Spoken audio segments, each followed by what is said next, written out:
안녕하세요. 셰프 언니 한지연입니다. 오늘은 결혼하기 전에 몰랐었던 3가지에 대한 이야기를 할 텐데요. 여러분들 많은 댓글을 남겨주시면 저희가 댓글 읽기로 또 다시 찾아뵙겠습니다.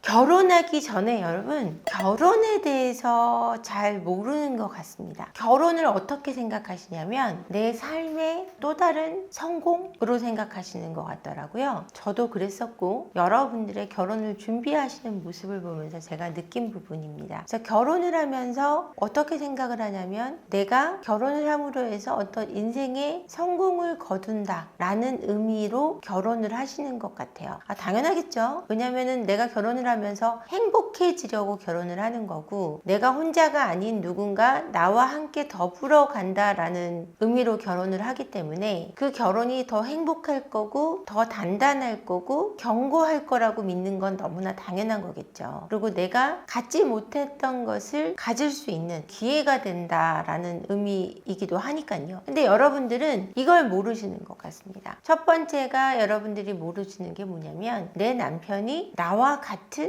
사람이라는 걸 이해 못 하시는 것 같아요. 또는 내 아내가 나와 같은 사람이라는 걸 이해 못 하는 것 같아요. 이게 무슨 뜻이냐면 그들이 각자 이 결혼에 거는 기대가 나와 같다라는 거예요. 그러니까 내가 생각하는 행복의 기준으로 살아갈 거라고 믿는다는 거죠. 그래서 남편이 변화될 거라는 거, 아내가 변화할 거라는 것은 계산에 넣지 못한다라는 것입니다. 그것이 내 계산에 있지 않기 때문에 이 사람이 영원히 연애할 것처럼 나를 대해 줄 거고, 이 사람이 연애 때처럼 영원히 예쁠 거라고 믿는 그 마음으로 결혼을 하게 된다라는 거죠. 이때 첫 번째 결혼에 리스크가 발생하는 겁니다. 결혼이라는 것은 일상생활로 돌아가는 하나의 삶의 한 흐름이기 때문에 자신의 모습으로 그대로 돌아갈 수밖에 없다라는 것을 여러분들이 계산에 넣지 못한다는 거예요. 두 번째, 시댁과의 관계에서의 환상을 갖고 결혼을 하시게 됩니다. 이때 결혼을 하면서 이 시댁과의 관계에서의 환상이 깨지는데요. 내가 생각한 며느리로서의 역할, 사위로서의 역할만으로는 그들이 원하는 사위나 며느리가 되지 못한다라는 겁니다. 나는 내가 할 도리만 하면 되는 거지 라고 생각하거나, 아니면 내가 마음을 다해서 잘하면 그들이 만족할 거라고 믿는 데서 계산의 오류가 발생하게 되죠. 그들이 원하는 상은 내가 원하는 상과 전혀 다를 수 있다는 것을 모른다라는 것입니다. 세 번째는 처음에 언급했던 결혼의 진짜 모습인데요. 결혼의 진짜 모습은 성공한 나의 하나의 어떤 의식이 아니라 내 삶을 완전히 진짜로 결정짓는 하나의 통로라는 겁니다. 내가 그 결혼을 거침으로 해서 행복하게 영원히 잘 살았습니다라는 동화가 아니라 내가 지금까지 살아온 것처럼 일상을 살아가게 됨으로 해서 많은 갈등 또는 어려움, 삶의 벽들에 부딪히게 된다라는 사실은 생각하지 못하고 결혼을 하게 되시는데요. 이 3가지를 들어드리는 이유는 모두 짐작하고 결혼하는 데 있어서의 오류를 범하는 것이기 때문입니다.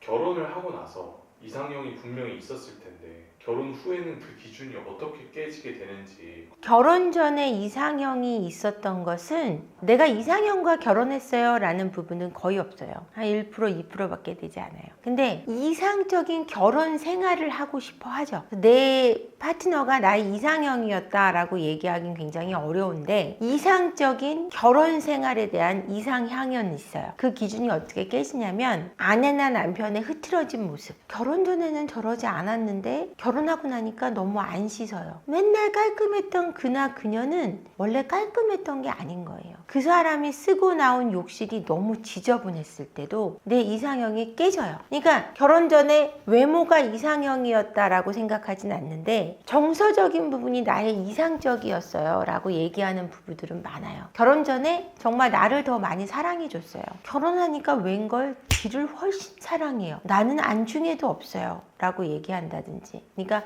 음식을 먹는 데 있어서 결혼 전에는 항상 아내나 애인에게, 남친이나 여친에게 먹을 걸 먼저 권해주던 사람이 결혼하고 나니까 맛있는 게 있으면 먼저 입에 넣는 거죠. 이런 걸 보고 깨지기도 하고요. 욕실을 쓰고 나왔는데 그 욕실이 너무 지저분할 때, 퇴근하고 돌아왔을 때 옷을 벗어놓은 것들이 이렇게 허물벗듯이 그 자리에서 확 벗는 분들이 있거든요. 그 자리에 이렇게 벗어놓고 탁 나와서 주무시는 분들 계세요. 너무 피곤하면 그럴 수는 있는데 최소한으로 옷걸이에 걸거나 행거에다 걸어놓을 수도 있는데 이것조차 안 하시는 분들이 있거든요. 이런 데서 조금씩 멘붕이 온다는 얘기를 제가 들었거든요. 그러니까 이런 생활 태도들을 보면서 이상형이 깨지는 거예요. 내 생활 태도를 계속해서 깔끔하게 유지하는 건 굉장히 중요하겠죠. 근데 습관이 돼 있지 않은 사람들은 이게 결혼해서 되지 않는다라는 거예요. 이 모습까지 날 당연히 사랑하겠지 라고 믿고 마음대로 생활하게 되는데 이렇게 될 때 이상형이 깨지게 되어 있습니다.